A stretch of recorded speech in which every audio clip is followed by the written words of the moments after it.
Salt Lake City, Republican Party officials on Friday voted to punish GOP Reps Liz Cheney and Adam Kinzinger for their work on the House Committee investigating the January 6 insurrection and advanced a rule change that would prohibit candidates from participating in debates organized by the Commission on Presidential Debate. The RNC censure resolution appears to characterize as legitimate political discourse the attack by Trump supporters on the Capitol as lawmakers met last January in a joint session to certify the presidential election victory of Democrat Joe Biden. GOP officials took a voice vote to approve censuring Cheney and Kinzinger at the Republican National Committee's winter meeting in Salt Lake City. On Thursday, members of an RNC subcommittee decided to advance the censure resolution against the pair instead of calling for their expulsion from the party. The censure resolution accuses Kinzinger and Cheney of participating in a Democrat-led persecution of ordinary citizens engaged in legitimate political discourse, a striking description of the violent attack on the Capitol by supporters of then-President Donald Trump. It also calls on the party to no longer support Cheney and Kinzinger as Republicans, accusing them of sabotage. Cheney tweeted an image from the January 6 siege after learning of the censure, stating that the image shown does not depict legitimate political discourse. Cheney, of Wyoming, and Kinzinger, of Illinois, are the only two Republicans on the House committee investigating the January 6, 2021, attack on the Capitol. Trump and other GOP members were incensed when Kinzinger and Cheney accepted House Speaker Nancy Pelosi's invitation to join the Democratic-led House committee, providing the January 6 panel a measure of bipartisan credibility after Minority Leader Kevin McCarthy withdrew his nominees following the Speaker's rejection of two who had voted to overturn Biden's electoral victory and had cast doubt on the investigation into January 6.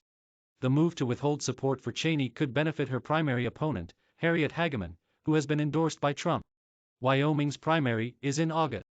Kinzinger, who is not running for re-election, said Monday on MSNBC that the censure of him and Cheney by the RNC was a defining moment for the party and for Republican members of Congress and reflective of unprecedented weakness on the part of Republican House Leader McCarthy.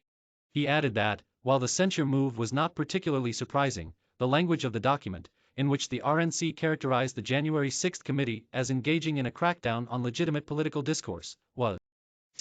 Adam Kinzinger advocates uneasy alliance to thwart Trump and his allies in upcoming Republican primaries from the archives.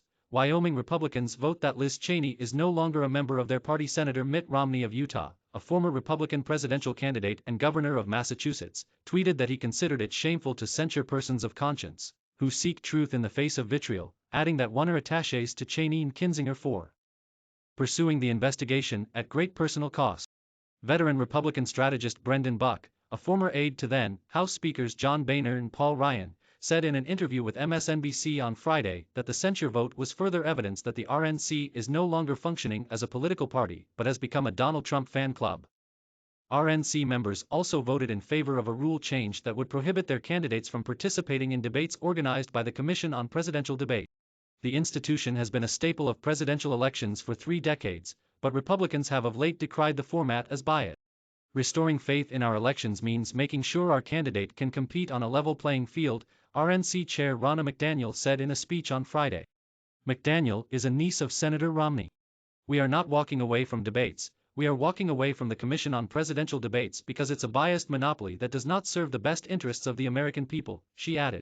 From the archives, Newt Gingrich says House members investigating January 6 face a real risk of jail. MarketWatch contributed.